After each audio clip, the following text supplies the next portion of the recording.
ഇവരൊക്കെ പറഞ്ഞു ഈ ലോകത്ത് ഖിയാമത്ത് നാൾ വരുന്നതിന്റെ തൊട്ടു മുൻപ് ജനങ്ങളെ കൂട്ടത്തിൽ ഒരു വിഭാഗത്തിന് കാണാൻ പറ്റും. ഒരു അടയാളം എന്താണെന്നറിയോ? ആഇലുൽ മുസ്തക്ബിർ, അഹങ്കാരികളായ ദരിദ്രന്മാരായിരിക്കും. 5 പൈസക്ക് ഗതിയില്ലെങ്കിലും ഇവരിലൊരു കുറവുണ്ടാവില്ല.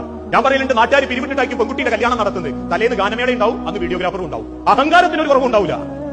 വാപ്പന്റെ നൈഫോണ്ട് ജീവിക്കുന്ന ചില മക്കളുണ്ട്, ഒരു പണിക്ക് പോവില്ല. പക്ഷെ ഓന്റെ സ്വപ്നം എന്താണെന്നറിയോ? 1.5 ലക്ഷം റുപ്യന്റെ ഐഫോണ്. ഇങ്ങനെ അഹങ്കാരം കൊണ്ട് ജീവിക്കുന്ന ഒരു തലമുറ വളർന്നു വരുമ്പോൾ നിങ്ങൾ ഖിയാമത്ത് നാൾ പ്രതീക്ഷിച്ചോന്നാ. ഇന്ന് പലർക്കും വലിയ വീടും സൗകര്യം ഉണ്ടാവും, ഒരു നല്ല മനസ്സുണ്ടാവില്ല, വിനയം ഉണ്ടാവില്ല. അള്ളാഹുവിന്റെ ഹബീബായ നബി തങ്ങളെ നോക്കൂ നിങ്ങൾ. കറുത്ത ബിലാലിനെയും വെളുത്ത അബ്ദുറഹ്മാനെയും ഒരുപോലെ റസൂലുള്ള സ്നേഹിച്ചു. ഇന്ന് ചിലർക്ക് യോഗ്യം കൂടണേ ആ പവറിലുള്ളവർ എന്നെ വരണം, ആ തറവാടുള്ളവർ എന്നെ വരണം. ഞാൻ പറയുന്നുണ്ട്, കല്യാണ വീട്ടിൽ ചെന്നാൽ പോലും ക്ഷണിച്ചിട്ട് എല്ലാവരും പോകുന്നതെങ്കിൽ നമ്മളെ തൊട്ട് മുൻപിലുള്ളവൻ അത്യാവശ്യം പവറിൽ ഡ്രസ്സൊക്കെ ഇട്ടിട്ട് തരക്കേടില്ലാത്ത ഒരു തറവാട്ടുകാരനാണ് ക്ഷണിച്ചുണ്ടോയ പുരക്കാരൻ കൈ പിടിച്ച് തലാൻ പറഞ്ഞ് ഭക്ഷണഹാളിൽ കൊണ്ട് ചിരുത്തിയിട്ട് കോരി കൊടുക്കുന്നവനോട് അറിയും നമ്മൾ ആളങ്ങൊന്ന് നോക്കണം കേട്ടോ കാര്യമായിട്ട്.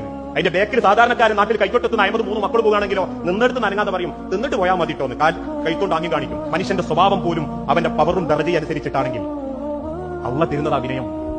അത് പടച്ചവനോട് ചോദിക്കണം, റബ്ബേ എന്റെ മനസ്സിൽ ഇനി ഒരു കിബറുണ്ടാക്കരുത്, എനിക്കൊരു വിനയം വേണം, എനിക്ക് അത്രയും ഒരു നല്ലൊരു മനസ്സിന് ഉടമയാകാൻ പറ്റണം. ആ വിനയം, ആ താഴ്മ, അത് ദുനിയാവിൽ പടച്ചവനോട് പ്രാർത്ഥിക്കുന്നവർക്ക് അള്ളാഹ് കൊടുക്കുന്നതാണ്. അങ്ങനെയുള്ള ആളുകളെ പടച്ച റബ്ബ് പറയുന്ന ഒരു വാക്കുണ്ട്, ദുനിയാവിൽ ഇന്നാക്രമക്കും ഇന്ദല്ലാഹി അത്ഖാക്കും. നിങ്ങളിൽ അള്ളാഹ് ഏറ്റവും വില മതിക്കുന്നത് ദുനിയാവിൽ